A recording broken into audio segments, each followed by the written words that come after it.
hidupku sekarang ke tempat kudus-Mu Tuhan. Di mezbah-Mu ku serahkan seluruh hidupku. Penuhi hatiku sekarang dengan urapan yang baru, agar aku lebih lagi mendengar suara-Mu. Jadikan aku, Tuhan, rumah doa-Mu, agar semua suku bangsa datang menyembah-Mu. Jadikan aku, Tuhan, rumah doa-Mu, agar semua suku bangsa datang menyembah-Mu.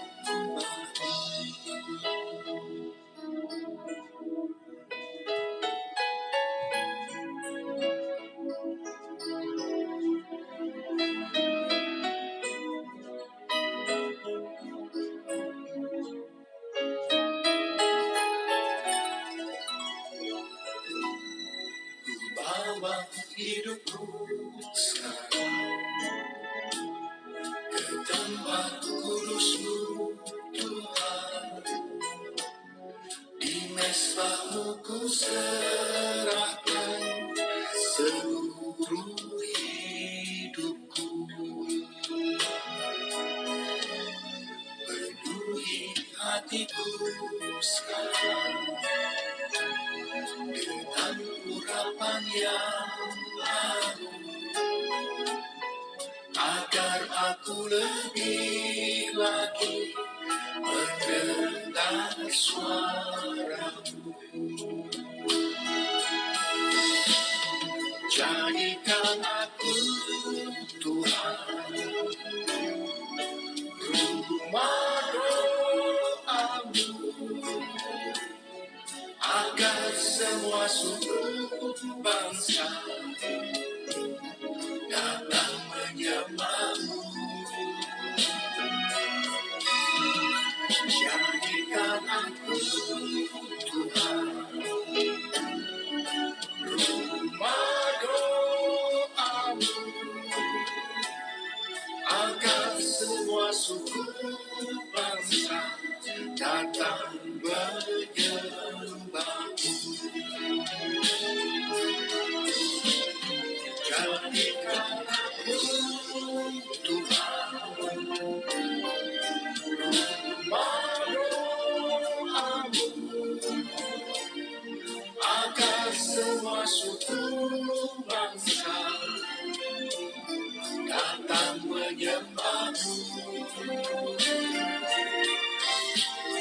Jadikan aku, Tuhan, rumah doa-Mu, agar semua suku bangsa datang menyembah-Mu. Agar semua suku bangsa datang menyembah-Mu. Agar semua suku bangsa datang menyembah-Mu.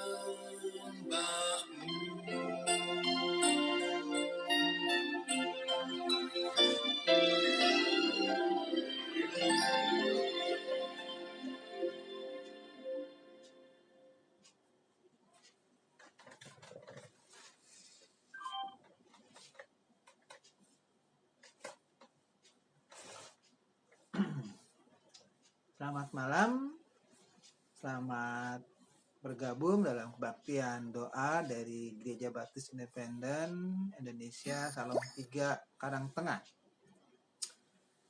Selamat malam juga untuk saudara yang bisa mengikuti secara live streaming dimanapun berada, dan yang akan juga mengikutinya dalam jam-jam yang lain.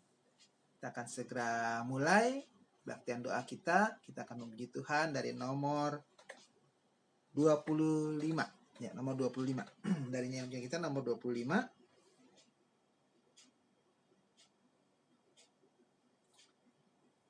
Nomor 25, pujilah Yesus. Puji Yesus. Puji Yesus. Nomor 25, puji Yesus. Puji Yesus, pujilah juru selamat, isi dunia masyurkan kasihnya. Ya. 1, 2, 3. Puji Yesus, pujilah juru selamat, isi dunia masyurkan kasihnya. Isi surga muliakanlah rajamu. Puji Yesus, agungkan namanya. Tuhan Yesus bagai gembala kita, siang malam kita didukungnya. Puji Yesus, beritakan keagungannya. Puji Yesus, mari bernyanyilah. Puji Yesus, pujilah juru selamat yang tersalib untuk manusia.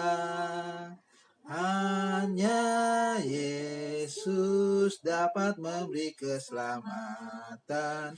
Puji Yesus, korban yang mulia.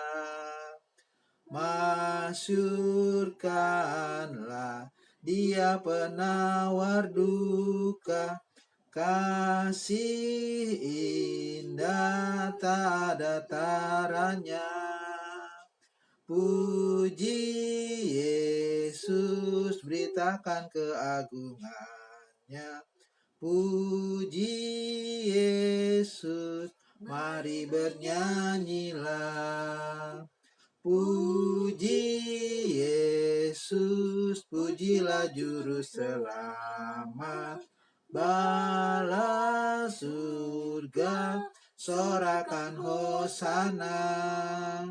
Puji Dia yang berkuasa selamanya, Kristus Nabi, Imam serta Raja. Kelak datangnya Yesus tentu berjaya, kuasa hormat hanya kepadanya. Puji Yesus, beritakan keagungannya. Puji Yesus, mari bernyanyilah. Baik, kita berdoa. Tuhan Allah kami yang di surga, terima kasih untuk malam hari ini kami boleh kembali datang ke hadirat Tuhan. Dan terima kasih juga untuk saudara kami yang bisa mengikutinya secara live streaming, dan juga yang akan mengikuti pada jam-jam yang lain. Berkati mereka semua dimanapun mereka berada, biar saudara mendengar berkat Tuhan. Bapa, pimpin kami dalam berbakti pada malam hari ini dari awal sampai akhir.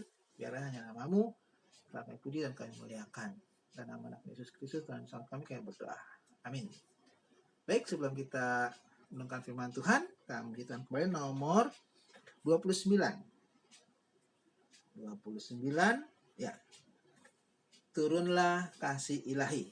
29, turunlah kasih ilahi. Jadi yang kita turunlah kasih nomor 29. Turunlah kasih ilahi. Ya. 1, 2, 3. Turunlah kasih ilahi dari surga yang baka. Tinggallah di hati kami untuk selama-lamanya. Yesus, rahmat-Mu melimpah, mulia kasih sayang-Mu. Berilah berkat dan anugerah dalam hati yang rindu.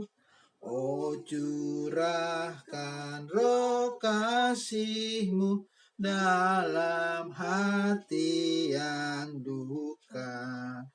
Berilah damai dalam kalbu bagai harta pusaka. Hapuskanlah nafsu dunia dan segala yang beban. Iman kami kuatkanlah, Tuhan yang maha kekal. Datanglah yang maha kuasa, berikanlah anugerah-Mu. Sucikanlah jiwa raga, wujudkanlah karya-Mu, hingga sekalian hati kami sungguhkan disucikan, sampai dalam surga nanti kami menyembah Tuhan. Amin.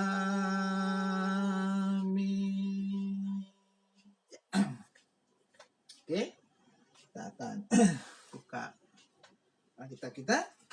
Kita buka dari Kisah Para Rasul pasal 4 ayat 23 sampai 31. Rasul pasal 4 ayat 23 sampai 31. Saya akan bacakan. Di sini diberi judul doa jemaat, ya, doa jemaat. Rasul pasal 4 ayat 23 sampai 31. Sesudah dilepaskan, pergilah Petrus dan Yohanes kepada teman-teman mereka.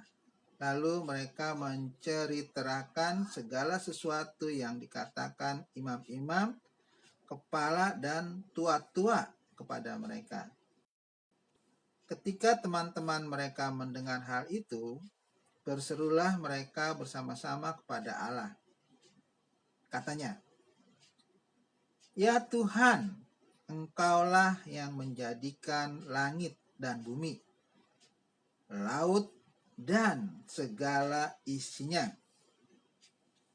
Dan oleh Roh Kudus dengan perantaraan hamba-Mu Daud, Bapa kami, Engkau telah berfirman, mengapa rusuh bangsa-bangsa, mengapa suku-suku bangsa mereka-reka perkara yang sia-sia. Raja-raja dunia bersiap-siap dan para pembesar berkumpul untuk melawan Tuhan yang diurapinya. Sebab sesungguhnya telah berkumpul di dalam kota ini Herodes dan Pontius Pilatus beserta bangsa-bangsa dan suku-suku bangsa Israel melawan Yesus, hamba-Mu yang kudus yang Engkau urapi, untuk melaksanakan segala sesuatu yang telah Engkau tentukan dari semula oleh kuasa dan kehendak-Mu. Dan sekarang, ya Tuhan, lihatlah bagaimana mereka mengancam kami, dan berikanlah kepada hamba-hamba-Mu keberanian untuk memberitakan firman-Mu. ulurkanlah tanganmu untuk menyembuhkan orang, dan adakanlah tanda-tanda dan mujizat-mujizat oleh nama Yesus, hamba-Mu yang kudus. Dan ketika mereka sedang berdoa, goyanglah tempat mereka berkumpul itu, dan mereka semua penuh dengan Roh Kudus. Lalu mereka memberitakan firman Allah dengan berani. Nah, Tuhan Yesus, ini memang masih lanjutan dari Petrus dan Yohanes yang kemarin menyembuhkan orang yang sudah 40 tahun ya, lumpuh dan sudah bisa berdiri dan sudah bisa berjalan, bahkan melompat-lompat. Kemudian mereka disidangkan ya di depan mahkamah agama atau di Bait Allah itu dengan orang-orang yang terdiri dari tua-tua ya, orang-orang Saduki ya, pengurus Bait Allah dan segala macam. Dan mereka menyidangkan dan melarang ya, mengancam dan melarang Petrus dan Yohanes untuk memberitakan mengenai Tuhan Yesus ya, yang bangkit gitu ya dari antara orang mati. Nah, karena mereka tidak menemukan ya kesalahan Petrus dan Yohanes untuk alasan menghukum, dan juga karena takut sama orang banyak, terpaksa Petrus dan Yohanes itu dilepaskan ya, tidak dihukum.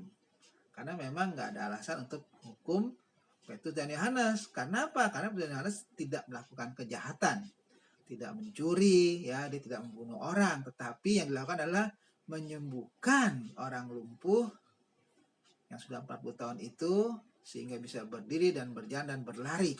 Dan orangnya itu buktinya masih ada di situ ya. Sehingga orang banyak yang melihat itu ya nggak menemukan juga alasan untuk memenjarakan Petrus dan Yohanes ya, bagi siapa itu tua-tua ya, orang Yahudi dan orang Saduki, sehingga mereka bisa dilepaskan setelah disidang, dilepaskan dan mengancam ya, melarang mereka supaya jangan memberitakan mengenai nama Yesus yang berkuasa itu ya. Karena dalam ayat 12 pasal 4 itu, di bawah kolong langit ini tidak ada nama lain yang olehnya kita mendapatkan keselamatan yang namanya Yesus itu, dan mereka dilarang dan diancam gitu ya. Hanya itu yang mereka bisa sebagai aturan mereka. Kalau Petrus Yohanes melanggar ya pasti karena kan diancam. Nah, mereka berkuasa. Nah, sehingga Petrus Yohanes kembali ya kepada saudara-saudara seimannya itu ya, dikatakan di situ ayat 23, sesudah dilepaskan pergilah Petrus dan Yohanes kepada teman-teman mereka ya, lalu menceritakan segala sesuatu yang dikatakan imam-imam kepala dan tua-tua kepada mereka itu ya. Jadi menceritakan apa yang tadi sudah saya katakan tadi di dalam pendahuluan itu ya. Kita seperti itu. Dan apa tindakan dari teman-temannya? Apakah mereka juga takut ya, tidak berani lagi di dalam menyampaikan berita Injil, atau yang lain? Nah, ternyata rupanya teman-temannya bersama dengan Petrus dan Yohanes itu dikatakan ketika teman-teman mereka mendengar hal itu, berserulah mereka bersama-sama kepada Allah. Jadi tindakan mereka setelah mendengar cerita Petrus dan Yohanes, nah mereka berseru ya, mereka berseru kepada Allah, dikatakan bersama-sama ya, itu artinya mereka berdoa ya, menyampaikan doa kepada Allah. Kenapa? Karena memang mereka sedang melakukan tugas ya dari Tuhan Yesus ya, dan laporlah mereka kepada atasannya yaitu Allah sendiri ya. Jadi mereka lapor ya mengenai apa yang sudah terjadi. Di situ jelas dikatakan Allah atau Tuhan yang mereka laporkan itu, yang mereka melapor kepadanya itu ya, adalah Tuhan atau Allah yang dikatakan ya Tuhan, engkaulah yang menjadikan langit dan bumi. Nah, ini jelas sekali, tegas sekali mereka mengatakan bahwa Tuhan yang mereka sedang berdoa kepada Tuhan itu adalah Tuhan yang menjadikan langit dan bumi. Ini menegaskan bahwa memang dunia ini yang menciptakan, yang menjadikan adalah Tuhan yang mereka sembah itu. Dan laut dan segala isinya ya. Langit, bumi, laut dan segala isinya. Nah, itu ya. Jadi jelas sekali alam semesta ini adalah yang menjadikan Tuhan yang mereka sembah itu. Dan oleh Roh Kudus dengan perkataan hamba-Mu Daud, Bapa kami, Engkau telah berfirman, ya. Mengapa rusuh bangsa-bangsa, mengapa suku bangsa mereka perkara yang sia-sia, raja-raja dunia bersiap-siap dan para pembesar berkumpul untuk melawan Tuhan yang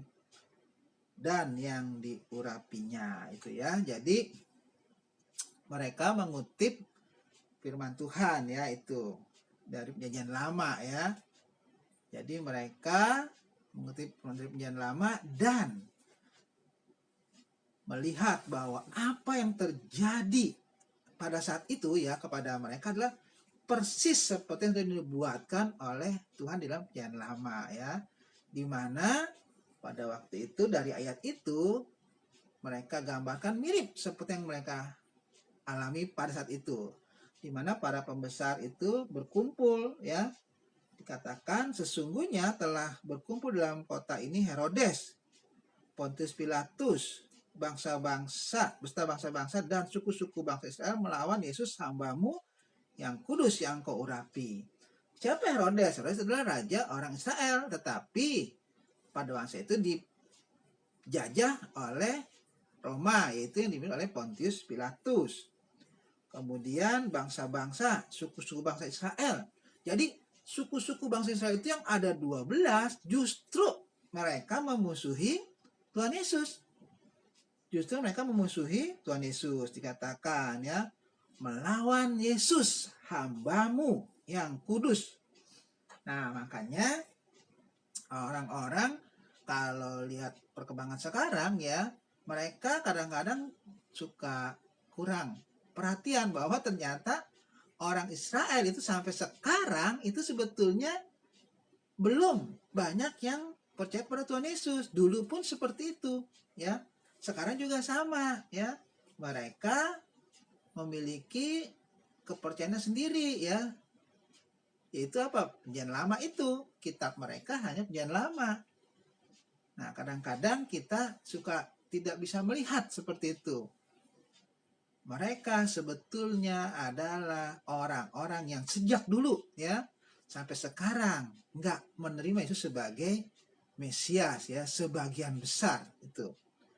Mereka tetap memilih ya Perjanjian Lama dan merasa bahwa Mesias itu belum datang. Jadi di sini jelas Petrus, Yohanes dan orang pada waktu itu merasa bahwa mereka dimusuhi tidak hanya oleh penjajah pada waktu bangsa Romawi, tapi juga saudara-saudara sebangsanya, yaitu orang-orang Israel, memusuhi Tuhan Yesus yang sudah Engkau urapi, yang sudah Mesias ya, yang sudah datang ya. Yang diurapi itu kan Mesias maksudnya. Kristus yang diurapi itu Mesias. Nah, yang Kau urapi. Kemudian 8, untuk melaksanakan segala sesuatu yang telah Engkau tentukan dari semula oleh kuasa dan kehendak-Mu. Itu ya. Jadi Mesias itu udah datang. Itu Tuhan Yesus. Tapi mereka tangkap, mereka bunuh, dan mereka jaga kuburnya. Tapi pada hari ketiga Yesus bangkit. Karena memang Yesus itu datang untuk menanggung dosa manusia itu. Dan yang menyembuhkan, kata Yohanes, adalah Yesus yang sedang mereka beritakan. Yesus yang kemarin mereka sudah bunuh, mereka sudah hukum, tapi yang dibangkitkan oleh Allah. Itulah menyembuhkan orang lumpuh itu. Dan sekarang mereka sedang memberitakan mengenai Yesus itu ya. Tetapi mereka itu dilarang oleh para pembesar itu ya, yang disebutkan tadi. Herodes ya, Pontius Pilatus, bangsa-bangsa dan suku-suku gitu ya, suku-suku apa itu tadi ya, suku-suku bangsa Israel ya. Mereka justru melawan Tuhan Yesus. Nah, jadi mereka lapor itu kepada Tuhan. Kemudian, apakah mereka minta dibebaskan? Ternyata enggak. Yang mereka minta adalah ini. Sekarang ayat 29, ya Tuhan, lihatlah bagaimana mereka mengancam kami dan berikanlah kepada hamba-Mu ini keberanian untuk memberitakan firman-Mu. Nah, itu ya. Jadi, mereka sudah mengancam Petrus dan Yohanes dan saudara yang lain supaya jangan memberitakan nama itu. Tetapi mereka minta kekuatan dari Tuhan. Minta Tuhan memberikan keberanian. Keberanian apa? Berantem? Enggak ya. Keberanian untuk memberitakan firman-Mu. Ya, jadi keberanian tetap menyampaikan firman Tuhan.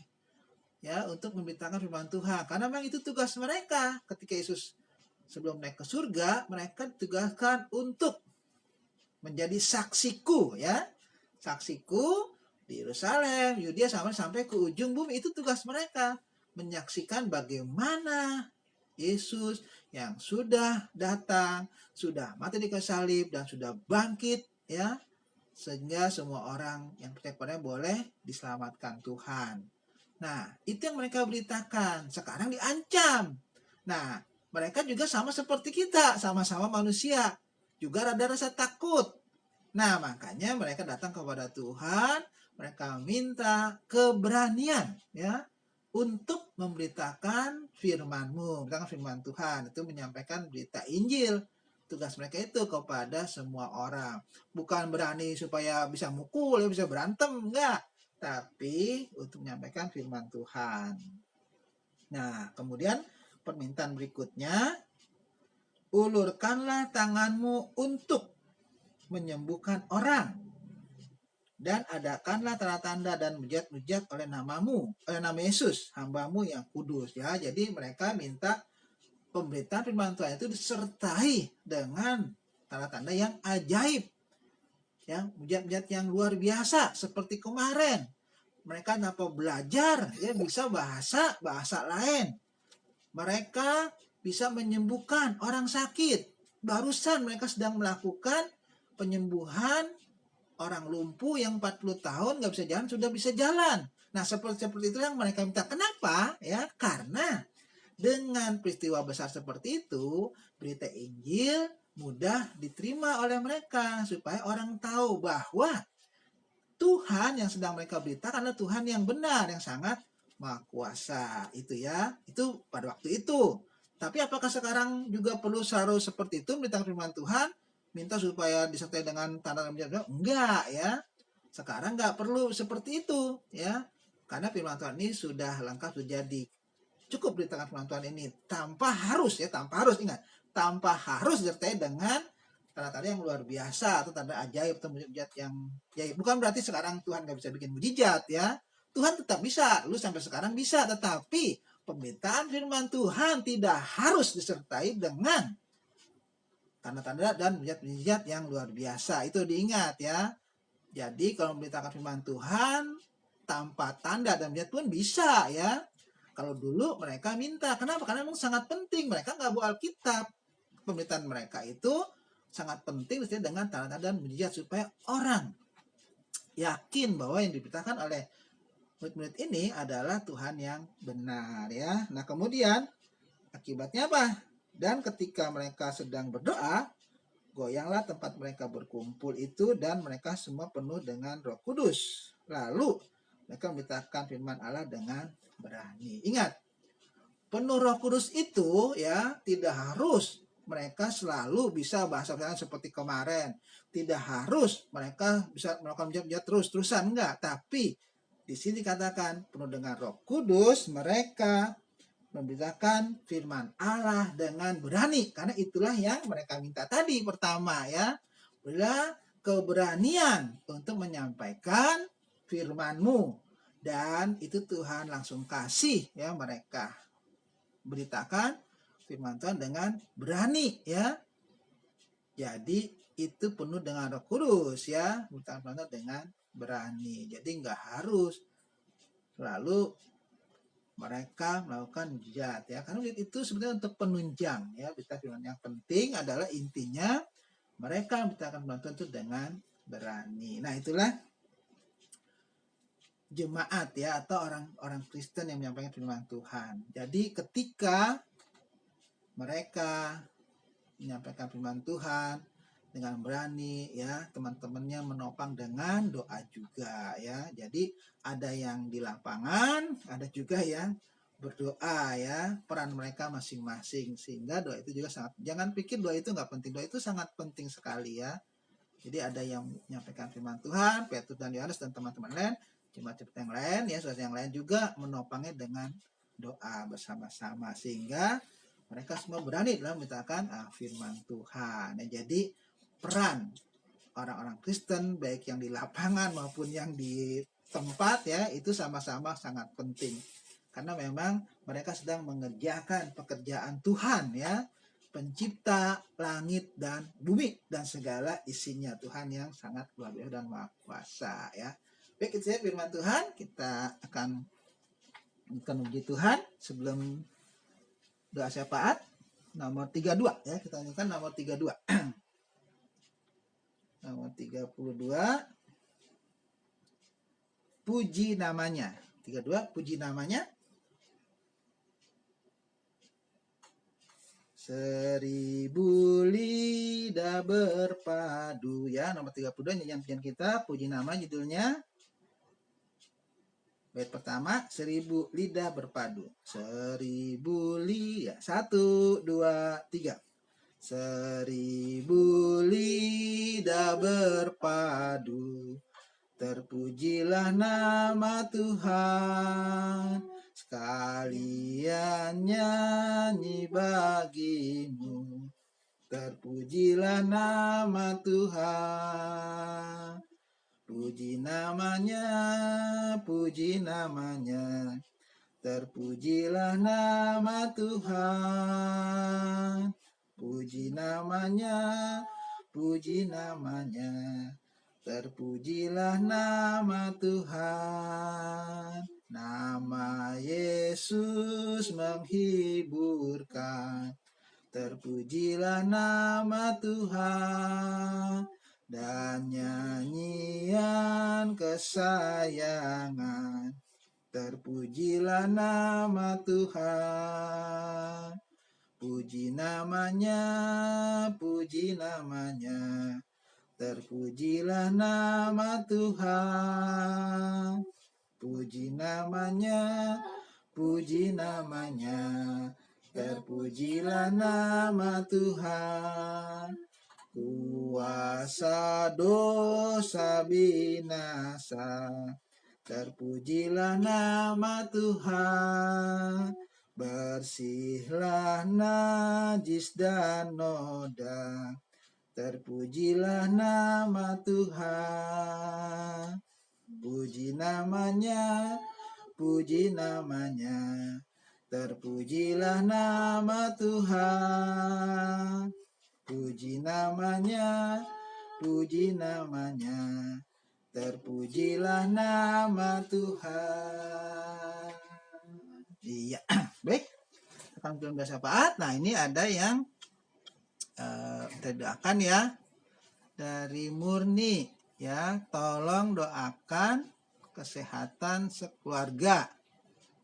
Ucapan syukur untuk pekerjaan baru sudah mulai. Kiranya Tuhan berikan kelancaran di tempat kerja baru. Oke, dari Murni ya itu ya. Jadi dari Murni itu doa untuk kesehatan sekeluarga dan tempat kerja yang baru ya, biar Tuhan berikan kelancaran. Kemudian kita berdoa. Nah, sebentar. Ini ada ya, dari Lia ya, Ibu Lia nih. Tolong doakan aku juga yang besok akan kontrol ke RSUD Tangerang. Dan tolong doakan kesehatan Mbah yang sedang sakit. Mama, Bapak, dan keluarga juga tolong doakan. Oh iya, Jadi kita doakan Ibu Lia yang akan cek ya ke RSUD Tangerang dan keluarga Pak Karyono. Ini ya, Mbak, Ibu Karyono, dan keluarga semua. Baik ya, kita doakan itu ya, Murni yang pekerjaan baru, biar Tuhan memberkati ya, bisa beradaptasi dalam pekerjaan dengan baik, juga keluarga Pak Simanjuntak ya, sekeluarga, supaya Tuhan memberikan kesehatan. Dan Lia juga yang akan cek ke RSUD Tangerang. Kita doakan supaya semua berjalan dengan baik, tetap sehat ya. Dan juga keluarga Pak Karyono ya, Mbah, Mama, Ibu Karyono ya, Pak Karyono, dan juga semua keluarga supaya Tuhan berikan kesehatan. Baik, itu ya. Kita doakan dari permintaan Murni dan Bu Lia. Kemudian tetap berdoa untuk negara kita ya. Kita tahu pada saat ini hampir ya di seluruh Pulau Jawa itu ya yang positif itu meningkat. Kita doakan supaya Tuhan juga tercampur tangan sehingga virus corona ini bisa diatasi ya, dengan juga pelaksanaan vaksin ya di segala tempat ya kan, biar Tuhan berikan kelancaran sehingga banyak orang yang divaksin, dan Tuhan memberkati baik itu orang-orang yang terlibat untuk ya memeriksa ya, menyuntikkan, dokter-dokter, perawat segala macam, biar Tuhan memberkati mereka juga tetap sehat ya, juga dalam berkat penyertaan Tuhan. Dan kita doakan supaya vaksinnya juga dapat didistribusikan dengan baik. Kemudian pemerintah juga bisa mengatasi masalah virus ini juga dengan baik ya, dengan pertolongan Tuhan. Nah, kita doakan juga jemaat di mana kita juga berbakti ya, Karang Tengah, biar dalam perlindungan Tuhan ya, masih pada sakit ya kan, kita doakan supaya tetap sehat ya, yang juga mungkin ada yang kehilangan pekerjaannya ya, kan terlalu lama virusnya ini nggak selesai, biarlah juga Tuhan pekerjaan yang baru ya, dan berkat-berkat juga yang baru. Kita doakan juga di sini ada Ibu Margaret itu ya, minta didoakan juga ya. Kemudian kita berdoa juga untuk jemaat di Solong 2 ya, Keduren, Purjo, biar Tuhan memberkati agar sana pun ya semakin bertumbuh ya, imannya juga semakin Tuhan kuatkan, dan juga menambahkan untuk Tuhan selamatkan. Kita berdoa juga untuk saudara kita yang lain ya, yang saat ini juga mungkin ada pergumulan ya, yang mereka gumuli ya, biarlah mereka juga dapat pertolongan dari Tuhan, sehingga setiap masalah yang dihadapi juga dapat diselesaikan karena mereka bersandar kepada Tuhan saja. Nah, itu saja yang saya ingat ya, tadi ada permintaan doa dari Murni dan Lia ya, Bu Lia, dan juga ada Bu Margaret ya, kita doakan supaya mereka juga dalam perlindungan Tuhan. Itu aja yang saya ingat ya. Silakan tambahkan masing-masing di rumah masing-masing dimanapun saudara berada ya, untuk doa, karena doanya tidak akan di live ya, atau ditayangkan. Saya ucapkan selamat berdoa, selamat malam, Tuhan memberkati. Mengenai hari Minggu kebaktian nanti akan ada pengumumannya ya, apakah tetap online atau ada offline dan online ya, nanti tunggu pengumuman dari Pendeta Guntur ya. Baik, itu saja. Selamat malam, Tuhan memberkati.